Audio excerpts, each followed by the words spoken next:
Good morning, everyone. Welcome to On the Mark TV and radio here at Westfield Community Programming, 89.5 FM WSKB, and our media partners at Agawam Media and Southwick Community Television. I'm your host, Mark Auerbach, and today we have a chance to chat with an artist from Westfield whose works have been recognized by the galleries at the University of Massachusetts in Amherst, and there's a show going on right now. So we are chatting with Jason Wolfe. Jason, first of all, are you from Westfield or did you arrive here through some magic? I just moved here in 2019. What made you choose to move to Westfield?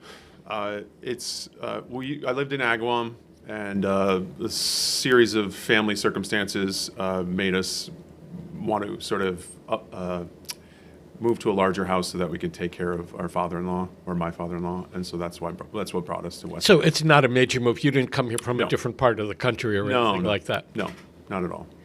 So tell us a little bit about what's on exhibition at UMass right now.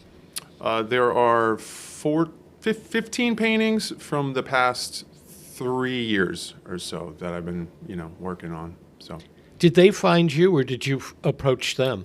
They found me. Yeah. And what is your medium, and what would make that attractive to UMass?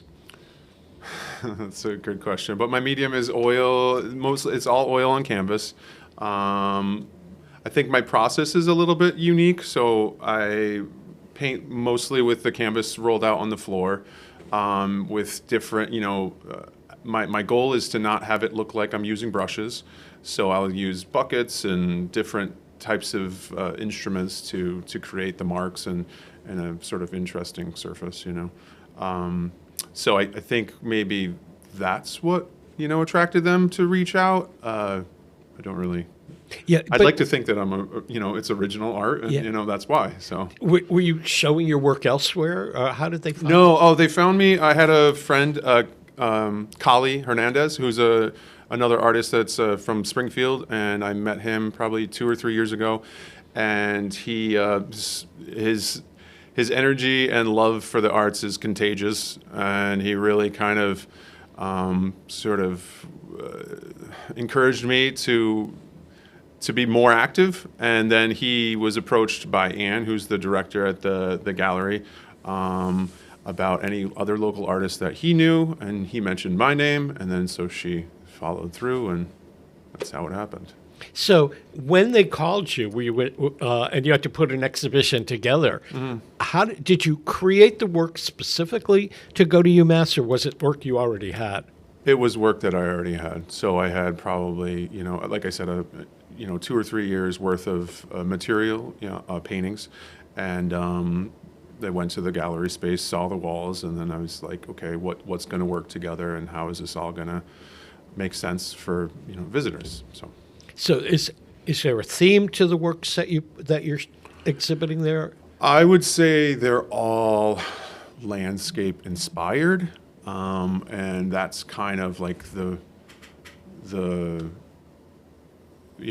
point at which you would kind of enter into the work, but then the viewer is going to see whatever they're going to see, from that point. And if somebody were to walk into the gallery and say, "I want to buy that piece," will you sell your work? Yeah, all the work is for sale. Yes.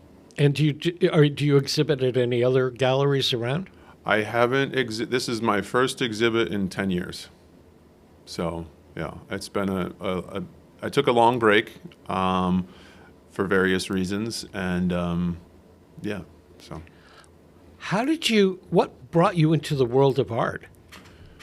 Oh, I mean, what brought me into I'd say, like, when I was, it all starts from, the way I was raised, I could say that, when I was 5 or 6 years old, like, I remember, sitting down at the dining room table with my parents and crafting and coloring and drawing and seeing other people around me that were really good at drawing and art. And so I was attracted to that and wanted to do that. And it just sort of kept moving. My parents, signed me up for art lessons when I was like 8 years old, when I was living in Queens. And then, progressing down the road when I was in high school, another important, I think, part of my growth was going to the University of Hartford on the weekends for figure drawing classes, which was a big eye-opening experience when as a young teenager, and then moving on to college, and so. Where did you go to college? Rochester Institute of Technology. Did you major in art? Yep, Bachelor's of Fine Art. Yep. I started off as illustration, and then I quickly realized that was kind of not what I wanted to do. So then I switched majors to just fine art. So you're here in Western Mass. Western Mass is like full of creative people. It's known for its, quote, creative economy. Visual artists, graphic designers, filmmakers, musicians, actors, and the whole gamut. Is it easy for you as an individual artist to work here in Western Mass? I work full time. I own a construction company, so that's where my income comes from. And so the art and the painting was when I re-entered in 2019, painting again. It was purely as just the love for painting. Why did you leave it? And So in 2010 is when I started my construction company, and I had been working. I graduated in 2001, so there was about 8 or 9 years of me working in the art world, as a part-time thing, because I was still working for a commercial contractor, so the ups and the downs of the art world were just the value that I saw in what I was doing, and that involvement, I lost the value. And so came to a point where I was like, I need to commit 100% to something, and the art thing isn't doing it for me. So that's when I decided to start my own company, and I quit the company that I was working for, and then for the next 10 years that kind of swallowed up all of my time. And then I realized, again in 2019 or 2020, that it was an important facet of my life, and I missed it. And so I returned back to painting. So being an entrepreneur and owning your own company and in construction, where there's a lot of business going on, how much time are you able to devote to painting? In the course of your day or your week? Usually it's a weekend. I have a sort of structured existence, I think. So it's Saturday mornings. I might go to the gym, a local gym, and then come home and paint for 4 or 5 hours. So usually Saturdays, Sundays. Sometimes during the week I'll paint.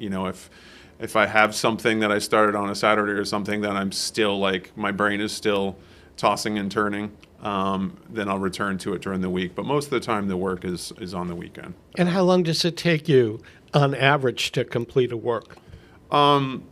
Usually it'll be 3 or 4 sittings, 3 or 4 hours. I might be working on 2 or 3 different projects or paintings at one time.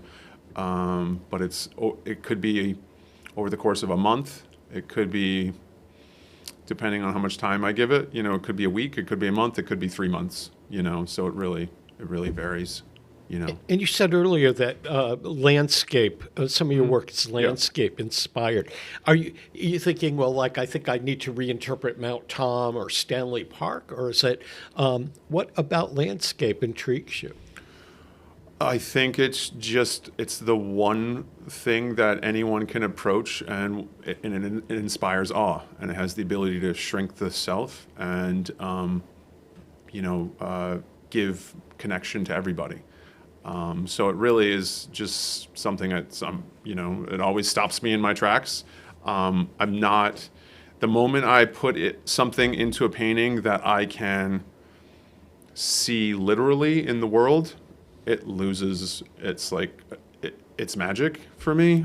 So I really, if you saw the exhibit, you would notice there's really nothing that you can say is oh, that's Mount Tom, or, that's Stanley Park. But for sure, I've, New Year's Day, a couple of friends of mine, we went out Mount Tom and hiked through Mount Tom, and it's very inspiring, so.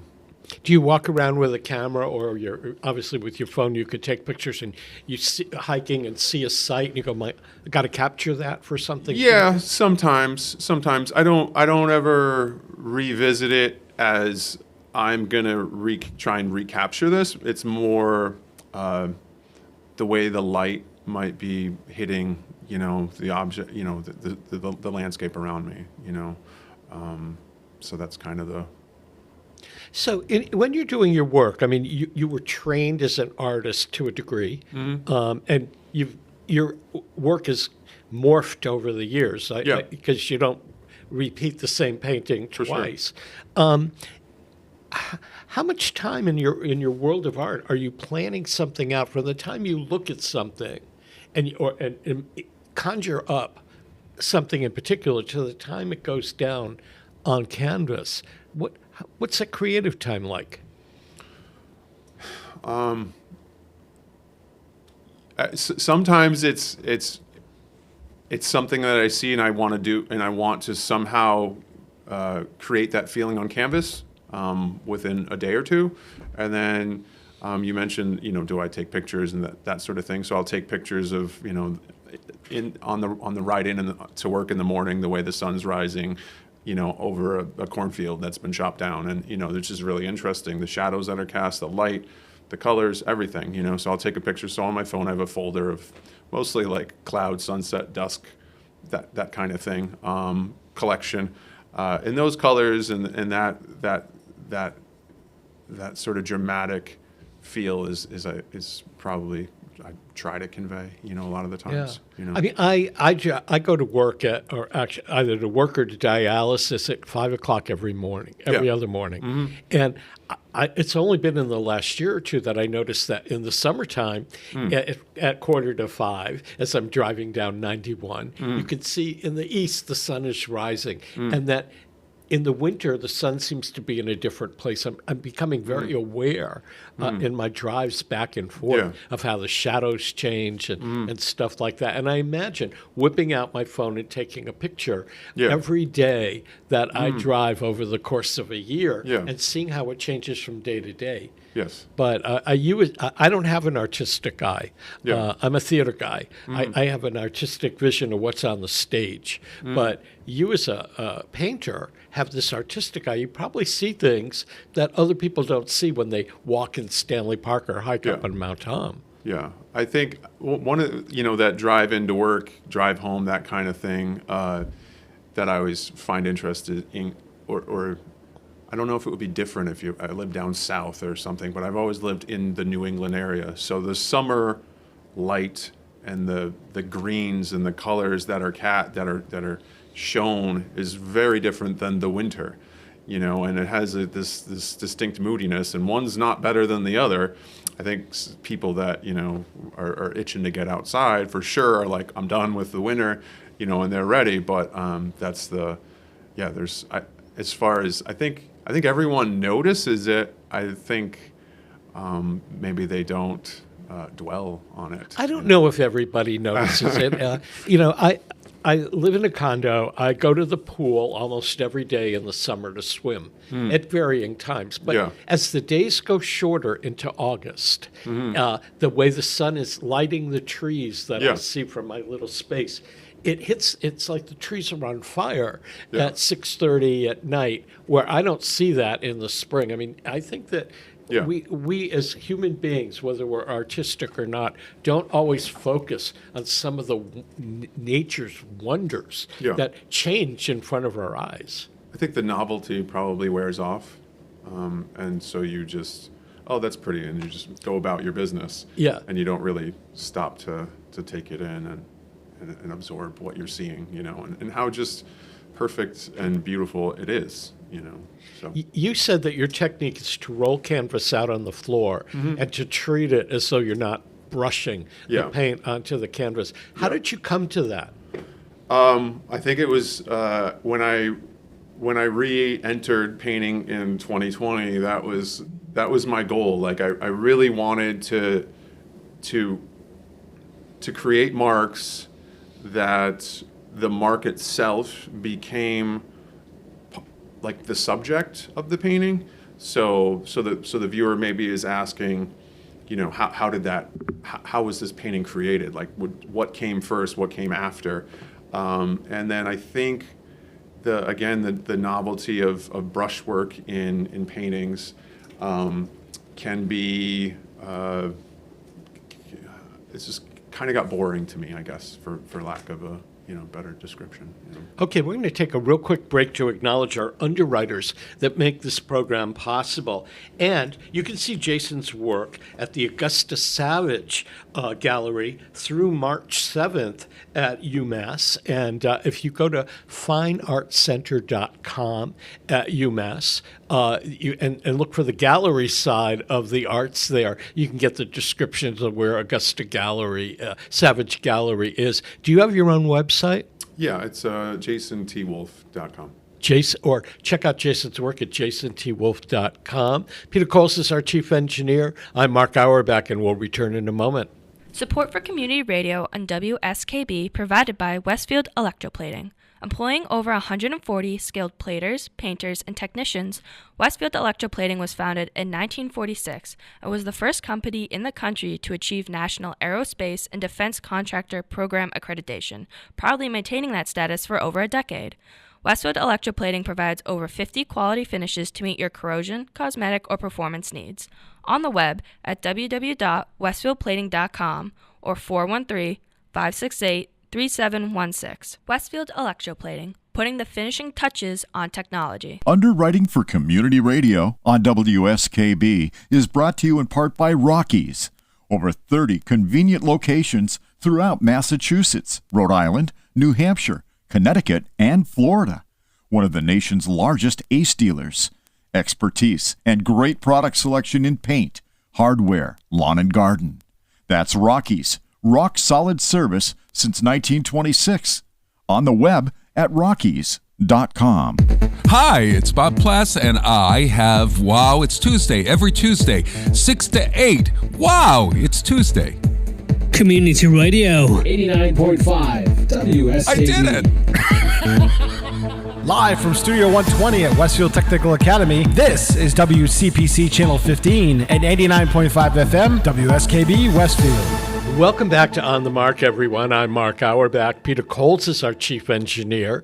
If you've missed a part of today's program or want to watch it again or share it with friends, it's archived on YouTube under WSKB Community Radio. My guest this half hour is the Westfield-based artist Jason Wolfe, whose work is currently on display at the Augusta Savage Gallery on the UMass Amherst campus through March 7th. It's his first major exhibit here in Western Massachusetts, but your work has been exhibited all over the country, including and all over the world, because during the break we chatted, it's in Dubai. How do people find you? Back when I was painting a lot, it was always just connections and people I met. So it was, there was no real Instagram or Facebook back in 2008 and it wasn't as popular, So a lot of the people that a lot of the shows that I was involved with came about by doing outdoor art festivals. So I would do a lot of shows in major cities like Philadelphia, and I'd bring a pile of canvases down in my minivan with my wife, and we'd drive down to Philadelphia and set up a tent, and so there was a couple of shows that came from that, and people that I met while I was there. So that was a lot of how I initially got going, like right out of college. For the first couple of years. And then it was just, nurturing those relationships over the upcoming years. How many pieces of art are you working on at the moment? Right now, in my studio, I have 4 paintings that I'm currently working on, yeah. Was it difficult to choose the works that you would exhibit at UMass? I don't know. It wasn't. It wasn't difficult, but it was a little nerve-wracking, the work that had to go in to getting them ready, because again, they're just rolls. I just roll off the canvas, I tape it to the floor, and then when I'm done, I roll them back up and I put them in the next room over. And so now it was, okay, now I have to mount them, stretch them, or frame them. And so that whole process was like, oh, no. Yeah. That's the part I dislike the most is all the work that you have to go in, that has to go into being an artist. You can't just paint things and hope for the best. Like there's all kinds of You marketing, got to hang branding. them up. You've got to write the description. Yeah, the names, and so that's always, titling the work. So Where's your studio? it's in my basement in my house in Westfield. So that's your kind of like your arts center. You leave the house upstairs, go down into your world, and do your work. Yeah. Where do you find your paints? Do you special order things? Every the paint that I have fallen in love with is it's actually a poster paint. Considered a poster paint. It's has like a very matte finish. It has a couple different properties that I like about it. It's an oil paint. It comes in a quart can, and it's just online. Our supply place. That's all. As you took this hiatus from painting, but when you came back in, was it 2019? From then until now, which is about 6 years, with a pandemic in the middle. Yeah. Has your work changed in terms of your focus from going back to it to where you're at now? There was, I think, as the more you do anything, the more you become more proficient at doing it. So when I first started back, it was kind of it was kind of a knee-jerk reaction. Like I just started doing it, and like I would react to whatever I did, and then I'd do something different, and so it was like just one thing built upon another, and I was building this vocabulary of mark making, and as you experiment and you get the results that surprise you and that you're really drawn to, then you kind of make a mental note and how to duplicate that in a different way, and then again that process just kind of stacks one on top of the other. You studied art growing up, and you participated in art growing up. Were there any artists that inspired you or influenced you? Oh, for sure. When I first got out of college, I was very interested in the work of Jasper Johns. Then I, had an interest in Jean-Michel Basquiat, Robert Rauschenberg, and those were, I was really drawn to that work, and I would, Cy Twombly, now, I still. And I think when you're younger, like you look at other artists' work and it really influences you, and sometimes you begin to look like what you're interested in, or your work begins to look like what you're interested in. And then as you progress, that kind of falls away, and you really open or start to understand your vocabulary and the words that you want to speak, and that's kind of where I'm at now. A lot of people will ask me to ask an artist when they come on a program, where do you go in this area to see other people's work? I really just, where do I go? I guess, there's a handful of galleries in East Hampton and Northampton, and I'd like to get out more and see more work, but I am very busy with my construction company. So when I do have time, it's, going to my kid's basketball game. It's going up to college to see my other kid play lacrosse. So there's a lot of other things that kind of pull me away from really interacting with other people's artwork. But I do definitely, try and make an attempt to be involved with as much as I can. So. Well, Jason, do you have any exhibits up and coming after the UMass one closes? I don't have anything scheduled right now. No. But you said you occasionally pack up your stuff and hit the art circuit, like the Mattoon Arts Festival. Yeah, I did the Mattoon Arts Festival back, I think it was probably 2005 or 6 or something. It was a long time ago.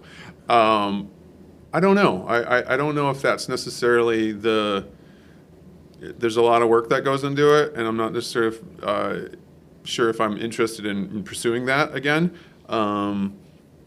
So yeah, I'm not really sure. It's kind of open-ended right now. Well, we've been chatting with the artist Jason Wolfe. His work is on exhibit at the Augusta Savage Gallery at the University of Massachusetts in Amherst through, I believe, March 7th. Get information on that at fineartscenter.com. Jason, it's been great to see you. It's great to meet you and speak with you as well. Okay, we're going to take a break to acknowledge our underwriters. We'll be back with more On the Mark. Peter Coles is our chief engineer. I'm Mark Auerbach. Don't go away. Underwriting for the community programming of WSKB is provided by the Boys and Girls Club of Greater Westfield, serving the youth of the Whip City and surrounding communities since 1969. For more information on the Great Futures Club for ages 3 to 5, happening weekdays, and the Club Teen Center for ages 11 and older, weekdays from 6:30 till 8 p.m., go online at bcgwestfield.org or visit the club at 28 West Silver Street. The Boys and Girls Club of Greater Westfield. Great futures start here. Join me, Tina Gorman, each week from 6 to 8 a.m. for Wake Up Wednesday, when my guests and I discuss health, wellness, and lifestyle reimagined. Community Radio 89.5 WSKB. Live from Studio 120 at Westfield Technical Academy, this is WCPC Channel 15 and 89.5 FM WSKB Westfield. Welcome back to On the Mark, everyone. I'm Mark Auerbach. Peter Coles is our chief engineer. I have one of my favorite guests here for this half hour. It's Claire Morenon from CISA, the community involved in sustaining agriculture. And Claire comes on the program every once in a while to let us know what our area farmers are growing for you or creating for you. So here we are, Claire, in a cold, freezing February. And I'm sure that not the farm community has not gone to the Caribbean to get away from it all. They're planning their upcoming season. So if I were to head to a farmer's market this weekend, what might I find? I think a lot of people would be very surprised by how much variety there is at farmers markets in the winter and the farm stands that remain open. Farms in our area grow a lot of crops that are available year-round, like meat and dairy and maple syrup and honey, things like that. And there are also a lot of farms that are doing season extension nowadays so that you can buy root vegetables, fruit like apples, cabbages, hardy greens that they grow in unheated greenhouses, things like that. So there's really quite a wide variety. You can do your grocery shopping with local farms even in February, even in a very cold and icy February like this one. As this winter, I mean, we haven't had a lot of snow really, but we've had a lot of ice and cold weather. Is this impacting the farmers? I don't think that this winter has been unusual in terms of the impacts that it might have on farmers. You know, obviously farms that are going to farmers markets this time of year, it's challenging when you wake up in the morning and there's, an inch of ice on everything.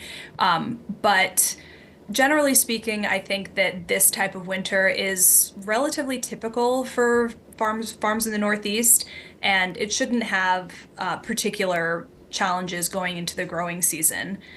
In recent years, we have had winter seasons that did affect the growing season months later in ways that I think people might not have expected unless they happen to be, fruit experts. For example, a couple of years ago, we had a very mild winter and then a relatively typical cold snap. So the challenge there was not the cold snap that happened in March or May. It was the mild winter that meant that various fruit-producing plants like apple trees, peach trees, blueberry trees had not hardened off. And so that year we saw major reductions in fruit production.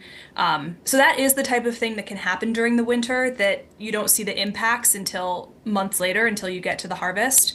But so far this year, I think we have had a pretty typical season. That was true for last year's growing season as well, which feels like a real surprise. It doesn't feel like we have had typical years for a while, and so far this year. I know. I guess when we talked to the elders in our town and how they had to shovel out and dig out through the end of March, and we've had really two, to our taping day, really two plowable snows this winter. But I mean, people forget that for the farm community, they're already planting their spring crops and their summer crops because the growing season will start really soon. Yeah, absolutely. There are even greenhouses that are starting up now for crops that will be harvested in the summer months. So things like onions are being seeded in greenhouses because they have a very long growing season. As you said, the planning process, like thinking through the details of how people are going to manage their growing season, their crop schedules. There are also a lot of administrative tasks that are happening behind the scenes these days. So, making sure that people are lined up to staff the farm throughout the summer, thinking about financing for the year, that sort of thing is all underway during the winter. And, there are fruit farmers that are out there pruning their trees in preparation for the growing season, and maple sugar producers who are getting ready to tap. That's true. People forget, how many farms approximately are there in Western Massachusetts? Well, it depends on what you quantify as a farm. The USDA does an ag census every 5 years, and they will count farms that have a very, very small amount of sales each year. For CISA, we have a membership program, the Local Hero Program, and we have approximately 300 farm members. So those are the farms that are big enough, growing enough crops that they are looking for help getting the word out about what they do. So it's not every single farm, but I think that's a relatively good assessment of the commercial farms. And I know that the area is well known for asparagus growing up and down, like the Hadley grass, they call it. Are there any other food types that we in Western Mass are known for outside of Western Mass? I don't know. I mean, I think there are so many crops that feel very special to those of us who live here, like when the corn comes in, I think a lot of people get really excited. When the tomatoes and peaches come in, some of these things that are really extra delicious when you eat them freshly harvested. I don't know if we've managed to pierce the Western Mass bubble for other crops aside from asparagus. I think that one's pretty special. But certainly there are businesses that are producing specialty foods like fermented pickles. Real Pickles is an example, based in Greenfield. Kitchen Garden Farm makes sriracha, and there are countless others. And those are products that are available depending on individual businesses, but some of them are available throughout the Northeast and beyond. And so I have sometimes seen those, out in my wanderings and felt. Are there any super unique farms around that when you hear about them, you go, wow, I didn't know we had something like this? There is a farm called Mycoterra, and they are based in South Deerfield, and that's the biggest mushroom farm in Massachusetts. So they are growing mushrooms on logs in a well-controlled environment on a pretty notable scale. I think that is something people wouldn't know necessarily unless you've toured their facility. That is pretty cool. We also have some farms that have experimented with growing ginger and turmeric, which are crops that you wouldn't normally think of as being available in the Northeast, and they grow them in greenhouses and with careful management of temperature, and that makes it possible. And we have some medicinal herb farms that are growing kind of unusual crops, and I think people get very excited about that. Farms that are doing experiments with perennial crops and that sort of thing. So yeah, I think there are a lot of pretty experimental farms around here doing a whole wide variety of things. Last year, around this time, I interviewed the actress Marsha Mason, who was well known for her movie roles and her TV roles and her Broadway things, especially in some of the Neil Simon films, like The Goodbye Girl was one, and she had won an Oscar and everything else. And she had taken hiatus from acting, and she started in Santa Fe, New Mexico with a herb farm, a medicinal herb farm, and then she moved to the Litchfield Hills in Connecticut and started doing it again. And then she gave it up because her theater career and her movies were so much. But her farm was so unique in the Litchfield Hills. And I was wondering, the last time I went to the farmers market in Springfield, there was an Asian couple who were selling water spinach and other Asian greens that they were greenhouse growing. And it was stuff you can't find in a supermarket. So I was kind of astounded at some of the unique things that are happening here. There's a nut farm that grows hazelnuts, and who would have thought that was happening in Western Mass? Yeah, there are, there's a nut farm that's growing hazelnuts. There are a couple of farms that are growing chestnuts too, and working on, chestnuts used to be widely grown. Chestnut trees were all over the place in the Northeast, and they were wiped out by a plant disease that killed them. So there are a couple of farms that are trying to reintroduce chestnuts, and doing pretty interesting things with growing perennial tree crops like that with livestock that keep the ground mowed down and clean under them. So that is an environmental effort to use land in a couple of different ways to increase fertility of the land and to be able to, have livestock have access to outdoor spaces. So there are some very interesting crops and ways that crops are being grown that are a little bit experimental and focused specifically on environmental impact and sustainability. So I think that's really interesting too. And yeah, you alluded to a wide variety of foods that, people from different backgrounds, from different parts of the world eat.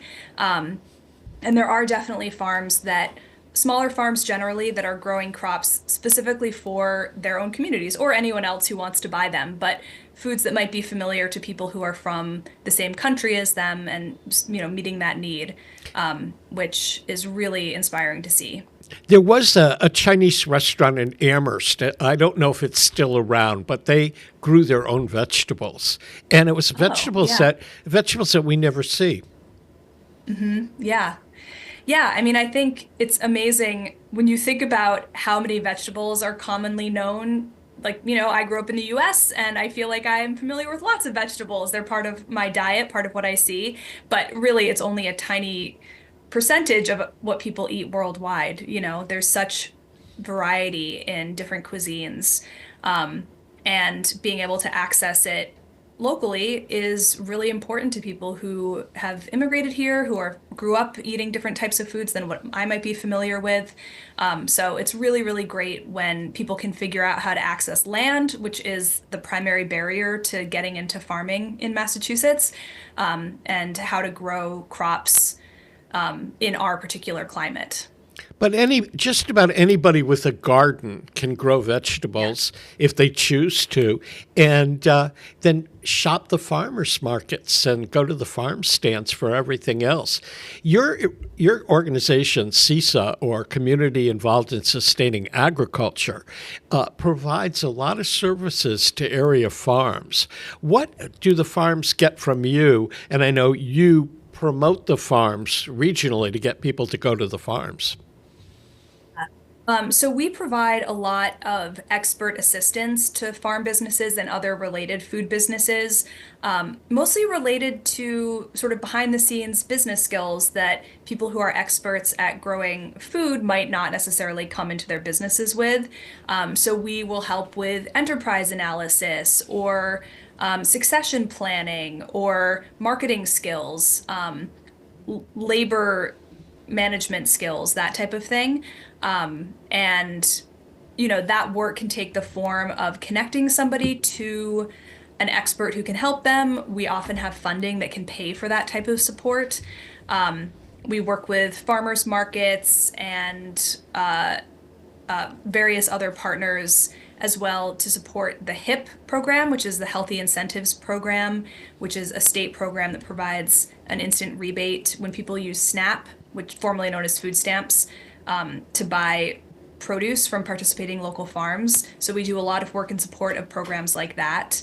And then we have a robust side of our work that's focused on making sure people know what's in season, how they can buy from local farms. And we have a searchable database of local farms, the crops that they grow, their hours, how you can find them, that sort of thing on our website, which is buylocalfood.org. I was going to say there used to be a catalog you could find out, a printed catalog, but everything's online now. We went digital. Yeah, well, you went digital. Yeah. What are some of the issues that face our local farmers these days? Well, I think one of the long-standing issues that farmers are dealing with is climate change. CISA has been partnered on a grant since 2023 that is funded through the USDA. They have a climate smart commodities program that is designed to help farmers make plans so that they can adapt their businesses to the changing climate, and then provides funding for those adaptations. That's a sort of program that we really don't know whether it's going to be funded under the current administration, or whether there's going to be ongoing support for that sort of work.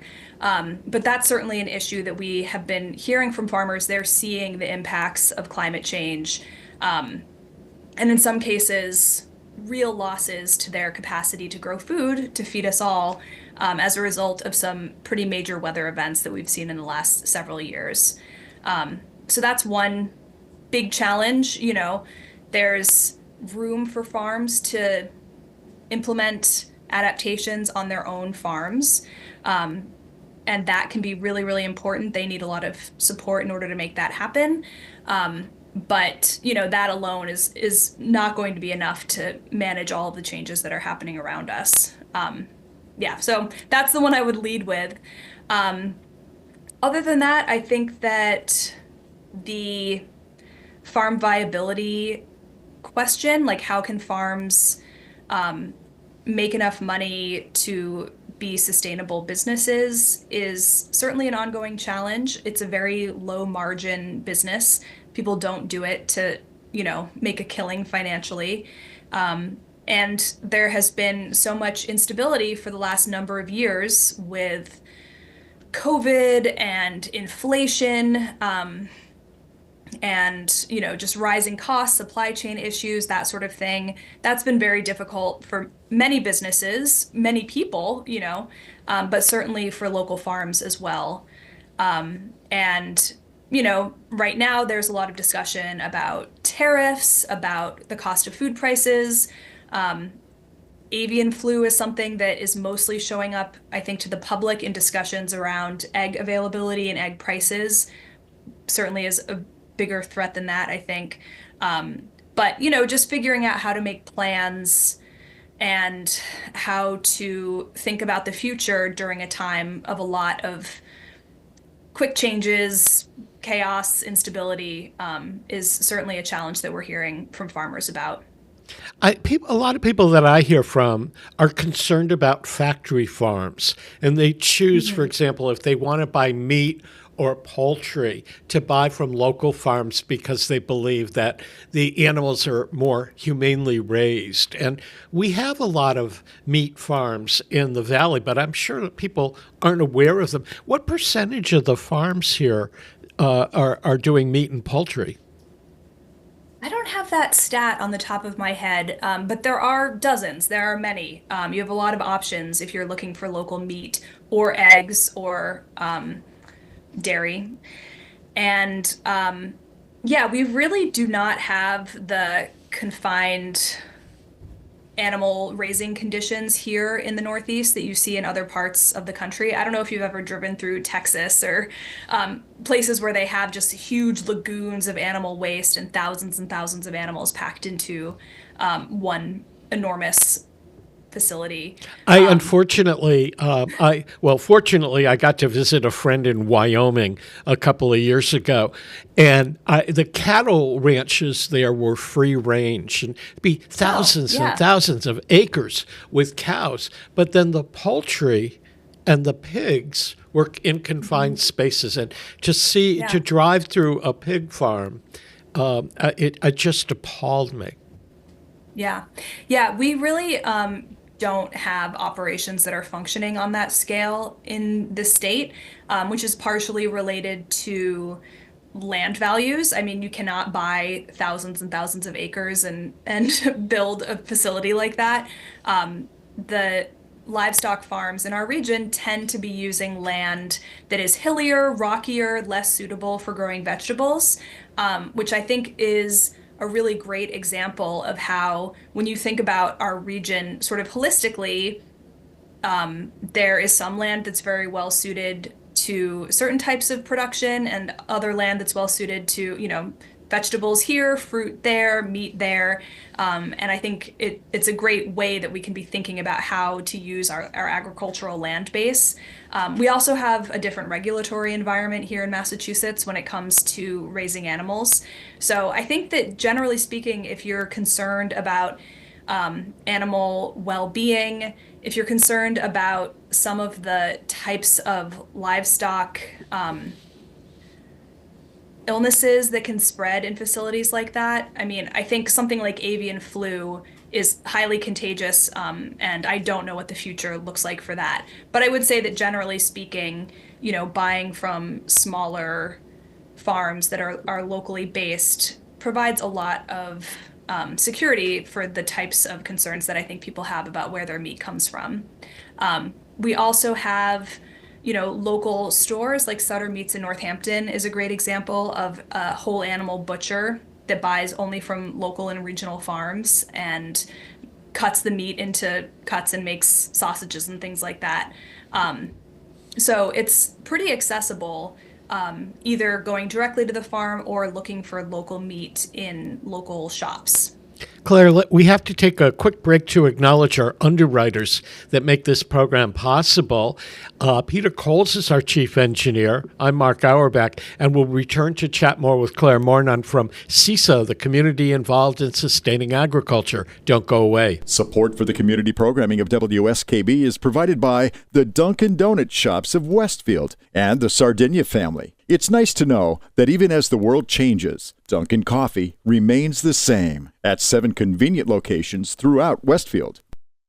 Listen to me, Michael Buster McMahon, Mondays 8 to 10 a.m. to learn the stories behind your favorite songs.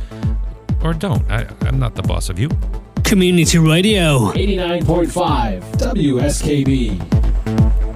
Live from Studio 120 at Westfield Technical Academy, this is WCPC Channel 15 at 89.5 FM, WSKB Westfield. Welcome back to On the Mark, everyone. I'm Mark Auerbach. Peter Coles is our chief engineer. If you missed a part of today's program, you want to watch it again or share it with friends, it's archived on YouTube under WSKB Community Radio. And Claire Morenon from CISA is a frequent guest here, so you can go back in the archives and see some of the previous chats that we've had all about agriculture and the farm community here in Western Massachusetts.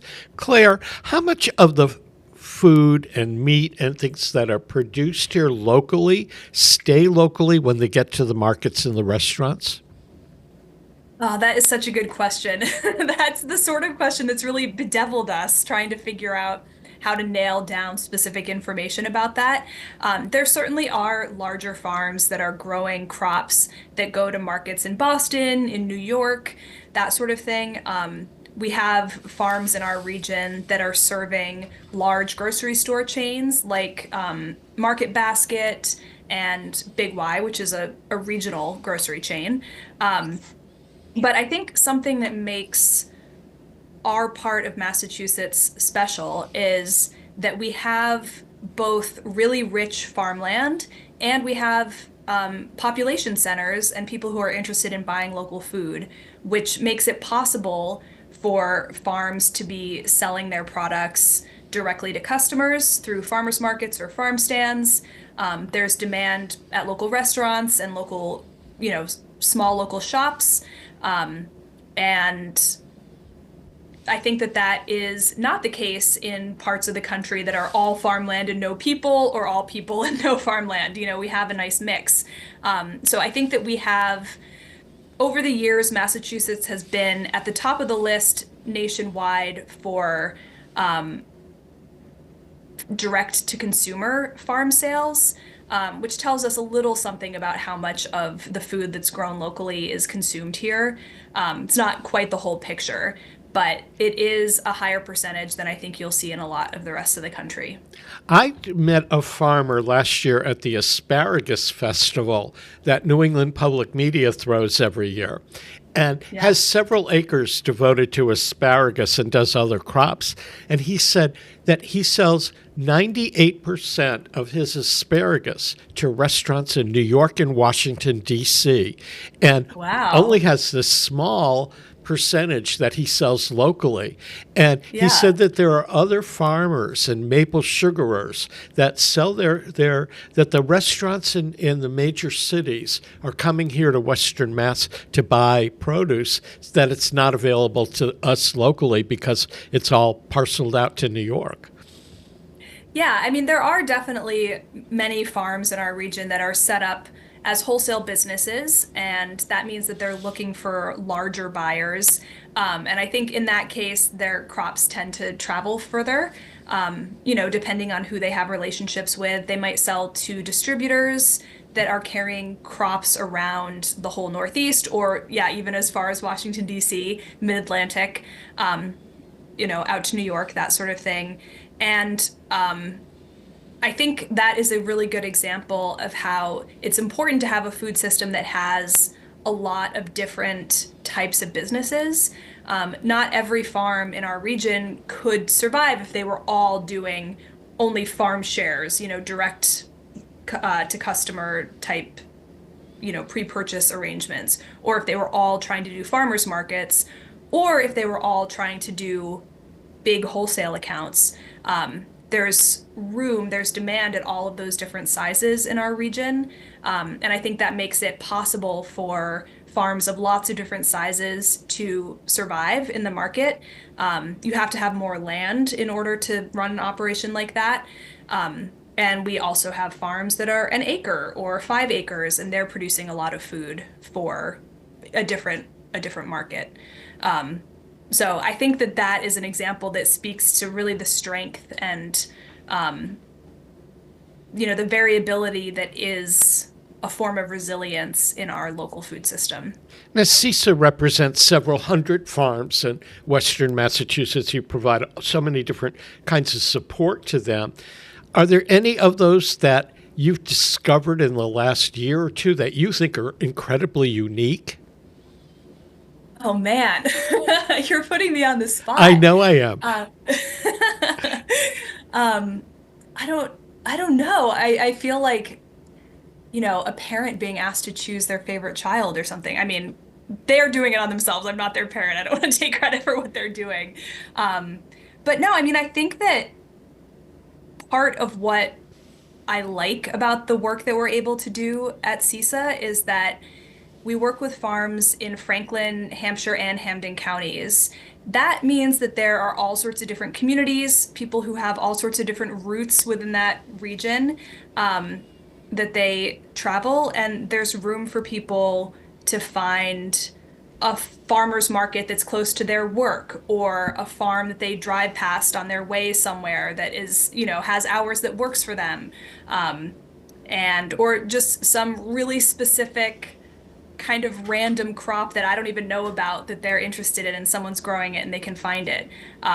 So yeah, I don't know. I feel like the question about what is exciting kind of is so variable depending on where you live and what you're interested in. And there are so many farms doing so many different things that there's room for people to find what it is they're looking for. So how's that for a roundabout? That was roundabout, but answer? Tell people how they can get a list of the farms in the area and learn more about CISA. So there's information at CISA's website, which is buylocalfood.org. We have a farm guide, so you can look at your town, you can look for particular crops, whatever it is you're interested in. And there's a lot more information on our website about the services that we offer. And if you're interested in learning more about any of that, it's all there at buylocalfood.org. And the other great thing is when you go through that list, you'll find out which farms are on social media. I know that I subscribe on Facebook to one of the local farmers markets, and they will they happen on Tuesdays, and on Mondays they post who the vendors are going to be and what the vendors are bringing. So there's a real opportunity to start at CISA's website and get that list of farms, because you just never know what's out there. It's going to intrigue you.